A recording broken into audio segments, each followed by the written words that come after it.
¿Cómo ha cambiado Latinoamérica como mercado en estos 10 años? Cuando nosotros partimos, las transferencias internacionales, los incumbentes cobraban en promedio un 8%. Y si tú proyectas ese diferencial por todas las remesas, son billones y billones de dólares. Nosotros entramos a Latinoamérica cobrando menos del 3%. Y lo que empezó a pasar es que Global 66 empezó a crecer y que empezamos a crecer muy rápido y empezamos a ganar market share. Y los incumbentes dijeron, esto no puede ser, bajaron los precios. Y hoy día seguimos siendo los más baratos y tenemos de hecho una política de precio garantizado, pero logramos empujar a que toda la industria baje los precios. Más que construir productos que sean incrementally better, hay que construir productos que sean significantly different. ¿Cuáles son los principios que te han ayudado estos 10 años? Lo primero y lo más simple es levantarse todos los días y hacer la pega. Nos conocimos hace 10 años o más. Por ahí, Sí, algo por ahí. y creo que este va a ser uno de mis chats más favoritos. Porque te conozco, ¿ya sabes? Porque Desde he visto niño, tu desde historia. niño. Sí, te conozco desde niño. He visto tu historia y nos conocimos en un momento donde los dos estábamos en Londres. Yo estaba trabajando en Tandem Bank y era 2017, estaba yo en mi transition que me viera más gracia. Y tú todavía no empezabas Global 66, pero ya estabas emprendiendo. Entonces, es. quiero empezar con... ¿Tienes algo dentro de ti que dices, Tomás es emprendedor de naturaleza? ¿Qué es esa cosa?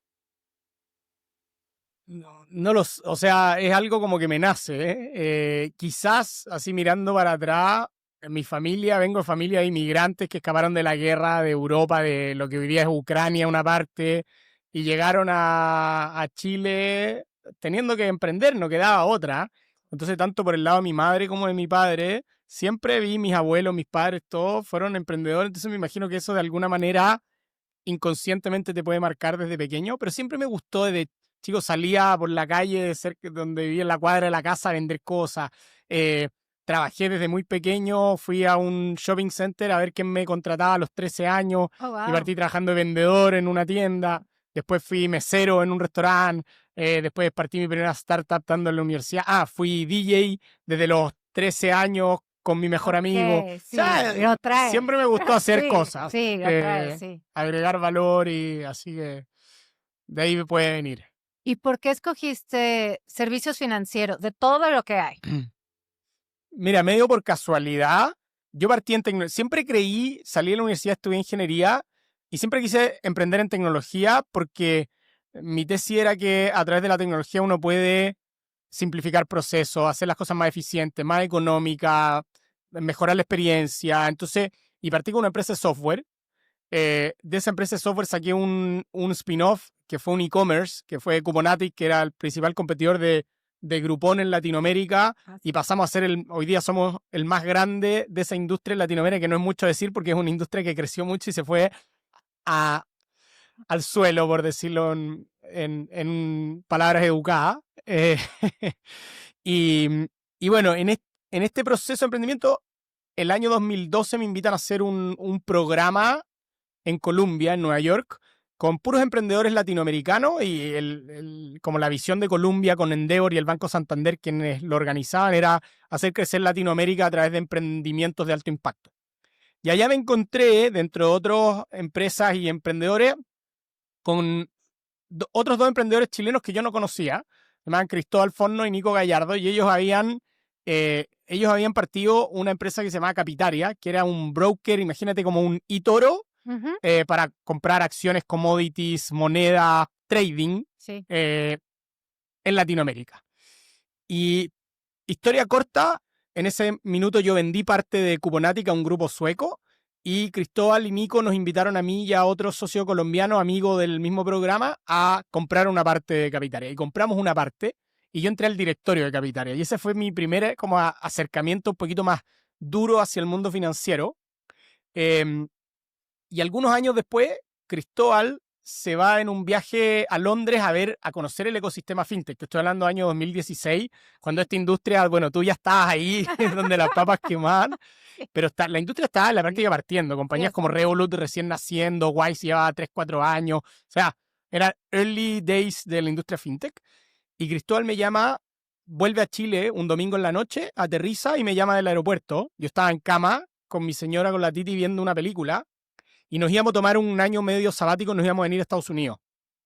Y Cristóbal me llama y me dice, hay una oportunidad para aplicar tecnología a la industria financiera y realmente cambiar la industria financiera que yo no había visto antes, me dice.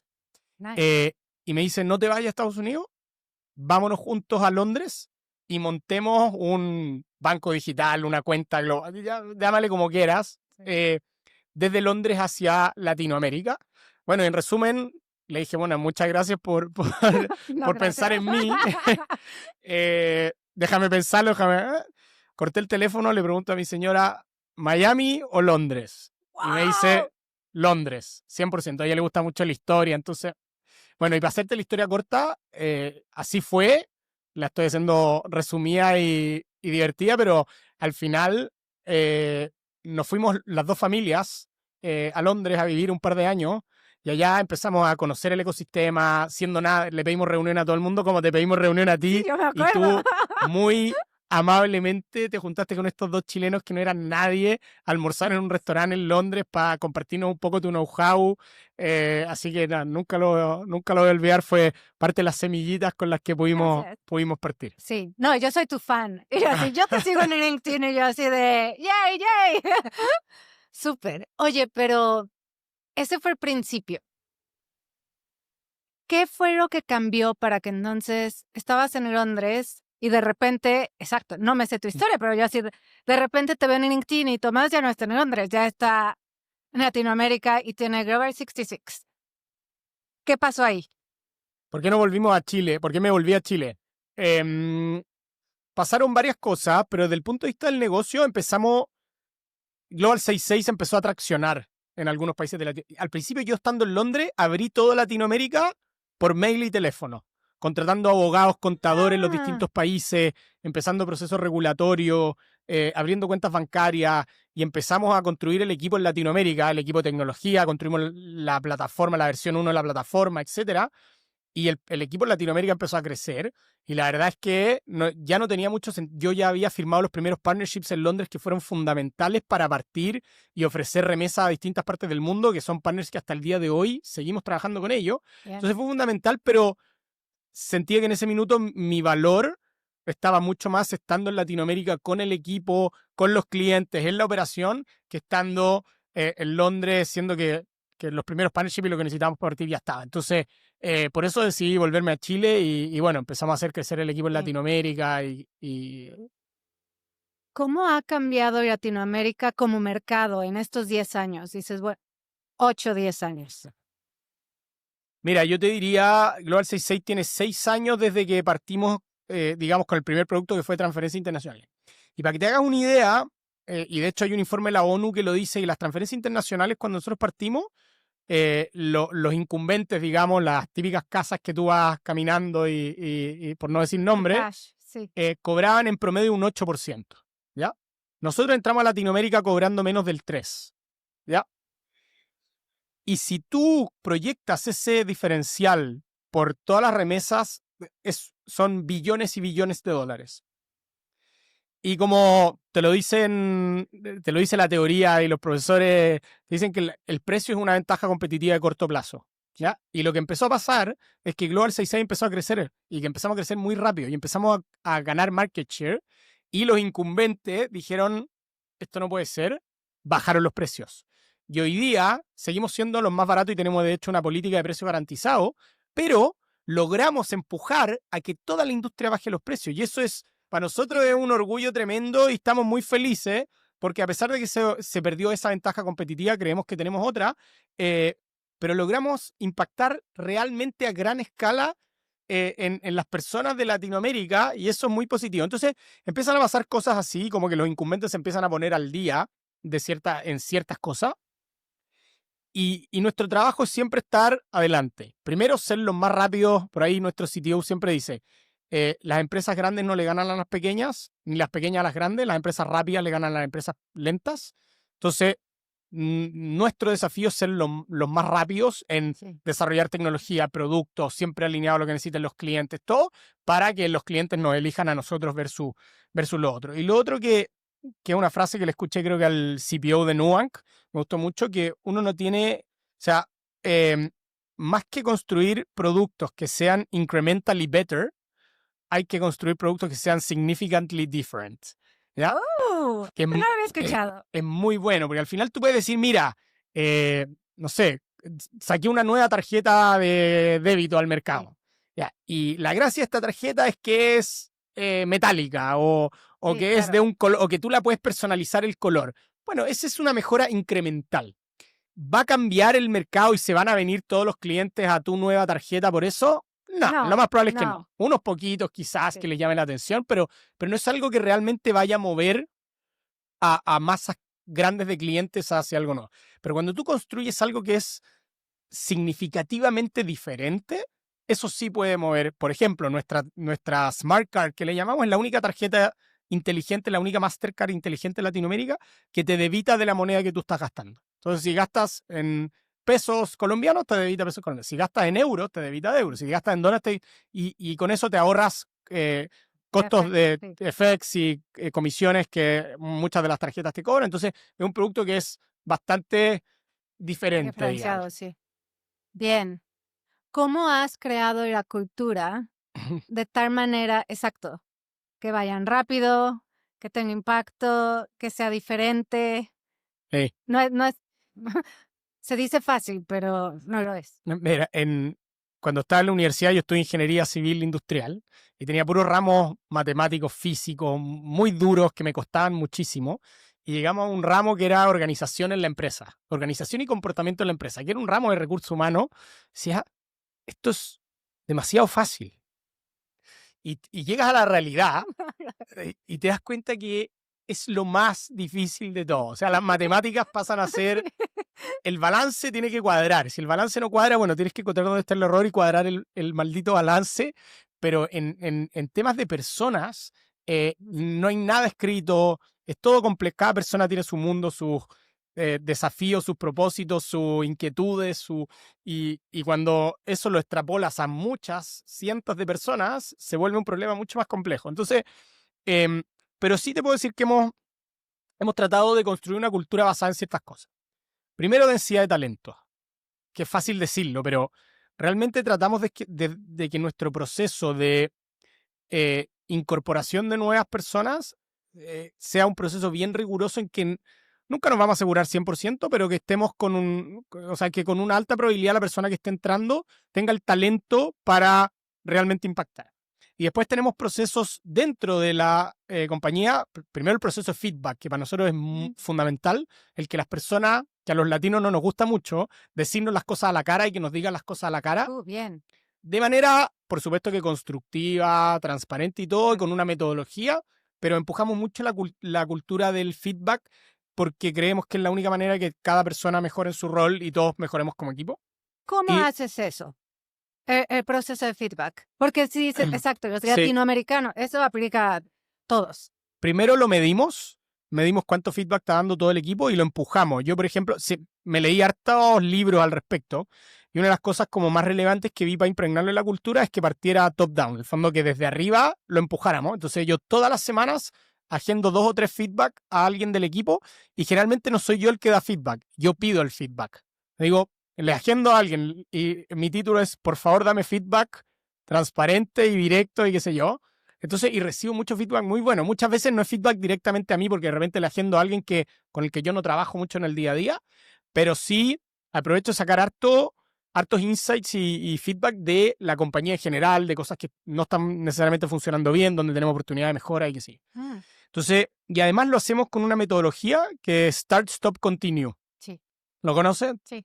Entonces, es bien simple. El fondo te dice, Start, qué cosas deberías empezar a hacer que no estás haciendo. Stop, cosas que tienes que dejar de hacer porque las estás haciendo mal o no agregan valor. Exacto, sí. Y continuo es son los aplausos, lo estás haciendo bien, sigue haciendo eso, pero la idea es que se concentre un 75% entre el start y el stop. Y ha funcionado muy bien y eso nos permite, nada, decirle las cosas a las personas y todo. Y bueno, y para terminar el proceso, también tratamos de ser bien rigurosos en quién sigue en la compañía. Entonces, Bien. mediciones de performance, con KPI, tiene una parte más dura, una parte más blanda, y las personas que no están generando el impacto se les va dando feedback 1, 2, 3 veces, y si no hay resultado, al final esa persona sale de la organización, pero es la manera que tratamos de ir manteniendo una densidad de talento alta. Y eso es importante, porque creo que no todos se enfocan en... Exacto, no es el feedback, sino en el feedback adecuado en el momento adecuado y sigues el proceso. Y mucha gente obviamente lo hace, pero es en el momento que ya no estás contento y ahí empiezan el feedback.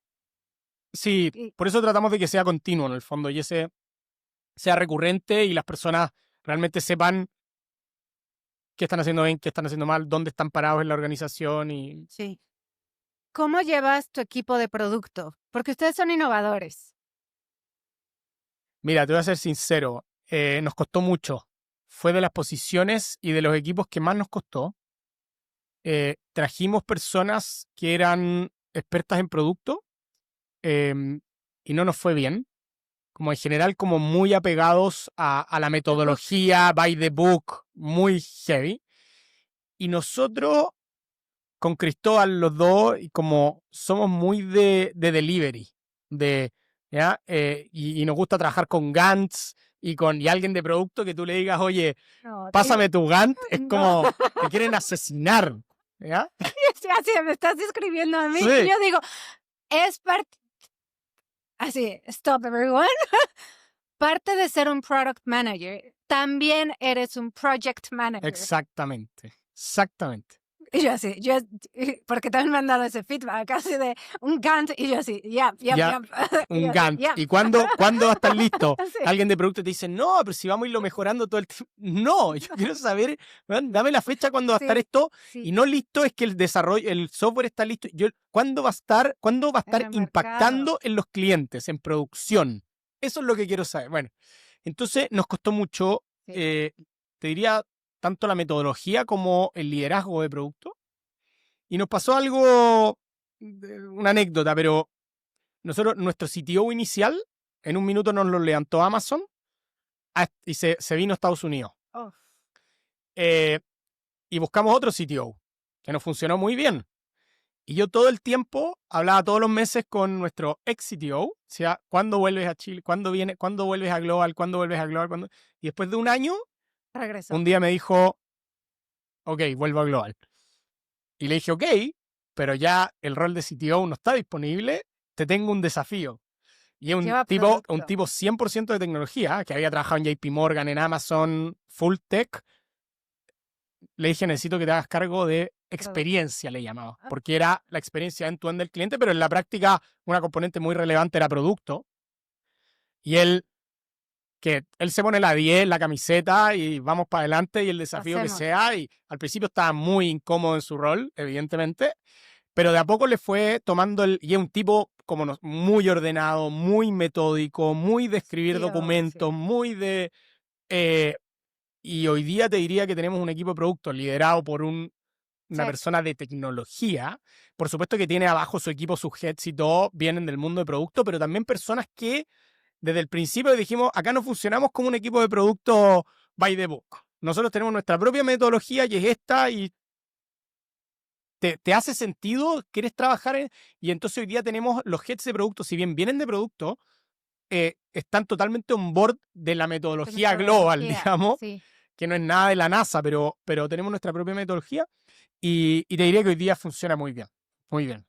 ¿Cuál es no ir en detalle, pero cuál es la diferencia entre producto by the book y producto global? No, el producto by the book funciona en el fondo como más de manera continua, con los papelitos, ¿cómo se llama? Kanban es esa, con Kanban, metodología Kanban, como más pensando siempre en como un proceso iterativo constante,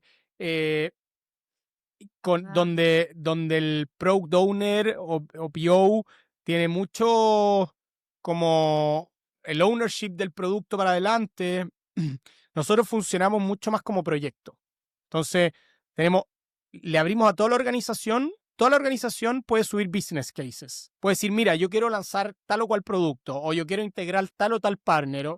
Listo. Todos son bienvenidos a escribir un business case bien hecho, Sí. con qué implica, cuál es el potencial impacto que puede tener esto, etcétera, etcétera. Y todos esos business cases van a un comité, donde revisamos y nos leemos y comentamos cada uno de esos business cases, los challengeamos todos, y después vamos a una priorización. Y priorizamos cuáles van a ser los business cases que se van a ejecutar el siguiente Q, y eso es lo que entra a desarrollo. Igual el Product Owner tiene cancha para mejora continua, cosas evidentemente que van saliendo, pero los grandes proyectos utilizamos la metodología que te estoy comentando. Ok. Se me hace súper interesante. Entre más hablo con founders del mundo, no sé, yo veo, exacto, en los libros, en LinkedIn, que tienes a todos los product experts, se vende producto de cierta manera. Pero en realidad, cada compañía hace producto A su manera. a su manera. Pero creo que lo importante son los principios, ¿no? Que dices, bueno, customer, ¿qué problema estamos solving? Y yo sí soy de la idea de fast. No que sea fast, sino delivery, es speed. 100%. Speed es importante. Y precisamente como speed es importante, un Gantt chart también es importante. Obvio. Porque si no te pierdes en el camino. Igual la mayoría de los proyectos se atrasan. O sea, por lo menos la mitad no terminan en la fecha que se comprometieron, por A, B o C, por qué. Y todos sabemos, desarrollar tecnología, desarrollar productos, Sí. puta, no sabes con lo que te vas a encontrar muchas veces en el camino, con piedras Exacto. tope, integraciones, partners, etcétera. Entonces, si más encima no tienes una Gantt, o sea, el proyecto puede demorarse forever. Sí, sí. ¿Cómo le haces entonces para, además de tener los business cases, cómo te aseguras de que estés innovando y diferenciando? Porque exactamente, una cosa es iterar el Sí. producto y otra cosa es, ¿cuáles son los big bets? ¿Cómo vamos a Por lo mismo, diferenciar? porque al final lo que terminamos priorizando, a ver, nosotros también somos grandes generadores de business case, digamos, Cristóbal, yo, Mauricio, que es nuestro CBO, qué sé yo, entonces, y la organización ya lo entiende, o sea, saben que si llegan con un producto que es lo mismo, con una propuesta que es lo mismo que tiene el de al lado, lo más probable es que le van a decir que no. Entonces, está ese mindset de, bueno, tenemos que tratar de ser significantly different, más que incrementally better. Entonces, en general, lo que llega bien alineado a esa, y vamos buscando cómo realmente innovar, y también hablando mucho con clientes. Tenemos muchos puntos de contacto con clientes en los que vamos tratando de entender cuáles son necesidades. A veces les preguntamos, mira, de estos 3 productos, 5, ¿qué es lo que más te gustaría? Entonces, vamos metiendo la opinión del cliente también en esas priorizaciones. Entonces, creo que es parte de la metodología al final. Y al final, los recursos son tan limitados. Da lo mismo si tú tienes un desarrollador o 5.000. El programa Igual es el el mismo. backlog es infinito. Exacto, sí. El programa es el mismo, sí. Entonces, como los recursos son limitados, el priorizar bien es un aspecto crítico del éxito de mediano a largo plazo. Sí. Entonces tienes que ser muy consciente y al final inteligente en cómo prioriza. Entonces las discusiones de qué priorizar son Buenas. Y no, por supuesto que no siempre le pegamos a lo que... pero tratamos de que haya un bastante consenso y hacemos algo bien manual y simple. Ponemos todos los proyectos y el comité le ponemos columnas a un Excel, cada uno con su nombre.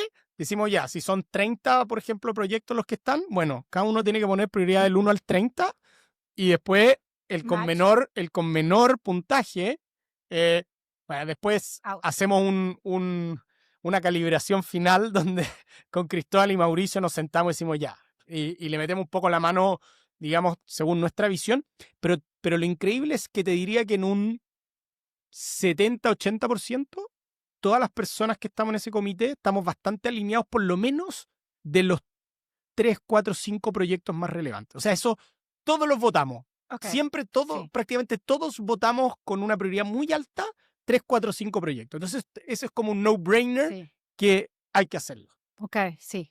Y con eso ya, sí, porque ya tienes esos top 5. Y si haces esto cada 3 meses, ahí está. Exactamente. Sí, ese proceso. Exactamente. Súper. ¿Cómo estás usando inteligencia artificial? Bien, a ver, la primera aplicación que tenemos que ya nos está dando resultado, una vez que el cliente se onboardea, o sea, baja la aplicación, pasa por todo el KYC, prueba de vida, toda la documentación, todo, aprobamos la cuenta. Más o menos, grandes números, la mitad de las personas que ya hicieron todo eso, que es un proceso que no es tan fácil, hay que sacar el carnet, más o menos la mitad de esos clientes nunca transaccionan. ¿Ya? La mitad. Más o menos. Más. Ok. ¿Ya? Ok, sí, sí, O sea, sí. desde que nosotros le llamamos KYC completed Ah, a ajá, exacto. hasta en la primera transacción, la mitad no ocurre ese ajá. Entonces decimos, "Ay, es como un no-brainer. ¿Cómo alguien hace todo ese proceso y después no transacciona?" Entonces, bueno, estamos haciendo proyecto aparte. Ahora hicimos un split en el onboarding. Entonces, un onboarding muy simple al principio. Lo dejamos transaccionar poco dinero y después, si quiere seguir, le tiramos el resto del... Enhanced KYC. Pero lo que hicimos ahora también es a esos clientes, después de, creo que son 24 horas, si un cliente terminó el KYC y todo el proceso de onboarding y no transaccionó, le metemos un agente de AI que le habla y le dice, hola Mónica, ¿cómo estás? Vi que terminaste tu proceso de registro en Global, ¿te ayuda en algo? ¿Tienes alguna duda? No sé qué. Y ya hemos logrado incrementar, te diría de manera considerable, la tasa de activación en ese punto. Eso hace mucho sentido, porque hace muchos, muchos años nos pasó un problema de... Nosotros dijimos, ay, es que se rompió, pasó algo en el funnel. Hay un problema y no encontrábamos. Había bajado mucho el conversion rate. Y hasta que por fin hablamos con customers y el problema que teníamos fue, en ese momento habíamos dado algún tipo de referrals y toda la gente que estaba entrando, habían entrado porque, ay, es que mi amigo me dijo que abriera la cuenta, pero realmente no entendían el por qué estaban abriendo la cuenta. Y entonces, exacto, hace mucho sentido que dices, bueno, mucha gente la abre, pero realmente dicen, pues, no sé para qué. Pero usar AI ahí se me hace súper buena idea. A veces no tienen confianza. Una de las razones que hemos encontrado nosotros en ese proceso es la confianza. Es como, otro es que no entienden. Otro es la que dices tú. Entonces, bueno, con este agente hemos logrado que las personas algunas hagan las preguntas que no tenían claro o les genera cierta confianza. Claro. Entonces, ahí va. Esa es nuestra primera aplicación. Evidentemente tenemos varias pensadas y algunas en trabajándose, pero esa es la primera. Esa es buena. ¿Cuál es el futuro? ¿Cuál es tu visión de Global 66? A ver, yo creo que tenemos el producto, el equipo y las condiciones, las regulaciones. O sea, hemos hecho un trabajo de un heavy lifting a nivel regulatorio, infraestructura, todo bastante relevante en Latinoamérica. Yo creo que tenemos las condiciones para hacer la cuenta global, llamemos cuenta global, para que personas y empresas puedan transaccionar local y globalmente de manera muy, muy sencilla, hablando de personas y empresas latinoamericanas. Entonces, ese es nuestro... queremos impactar en la vida de millones de personas, hacerle la vida más fácil en el mundo financiero, hacérselo rápido, simple, transparente, y eso es lo que en eso estamos trabajando. ¿Latinoamérica o vas a hacer Conquer the World? Yo creo que hoy día, por ejemplo, le ofrecemos a nuestros clientes latinoamericanos, tanto personas como empresas, un número de cuenta en Estados Unidos, un número de cuenta en Europa, un número de cuenta en UK, y así vamos a seguir desarrollando. Entonces, en la práctica le ofrecemos una cuenta global, o sea, una cuenta en LATAM, pero además una cuenta en el mundo desarrollado en el cual pueden pagar y recibir pagos de manera muy simple. O sea, creo que vamos a seguir trabajando en esos casos de uso. Y puede que le habilitemos, digamos, onboarding a personas y empresas en otros países del mundo, pero donde creemos un right to win es para latinoamericanos y empresas latinoamericanas, irse a Europa, a otros continentes donde ya hay players con track record, espalda, buenos productos. Entonces, creo que a ellos les va a ser difícil ganarnos a nosotros en Latinoamérica, quiero creer eso. Yo también. Pero para nosotros va a ser, creo que sería muy difícil ir a ganarle a ellos en los mercados que ellos ya tienen. Sí, perfecto. Ahora sí que, para cerrar el podcast, ser founder no es fácil. O más bien, generalizarlo. Empezar un fintech no es fácil. Ni una. Sonrisa lo dice. Sí, ni una.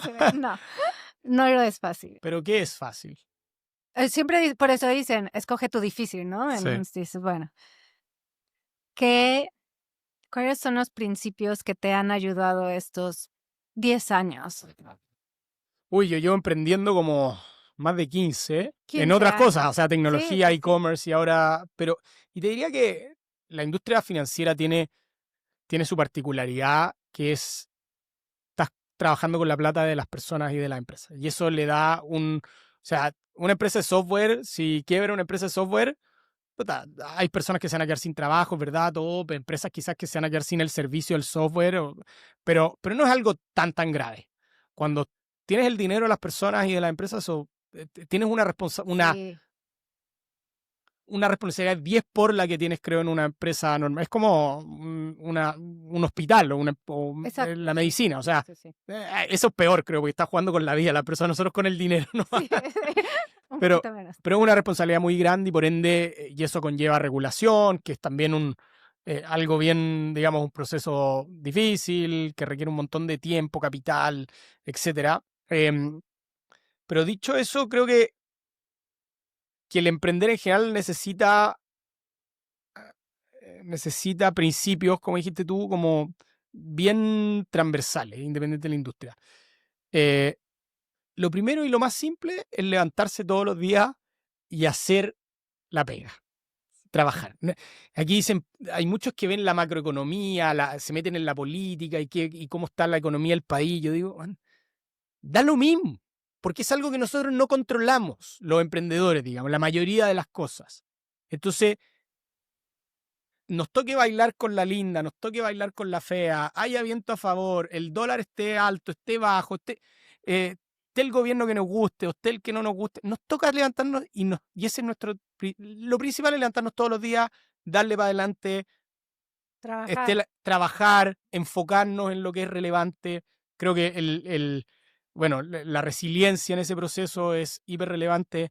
El, el poder del foco, que es algo que yo he aprendido, que no lo tenía y lo he ido aprendiendo. O sea, realmente hacer pocas cosas a la vez y tratar de hacerlas muy bien.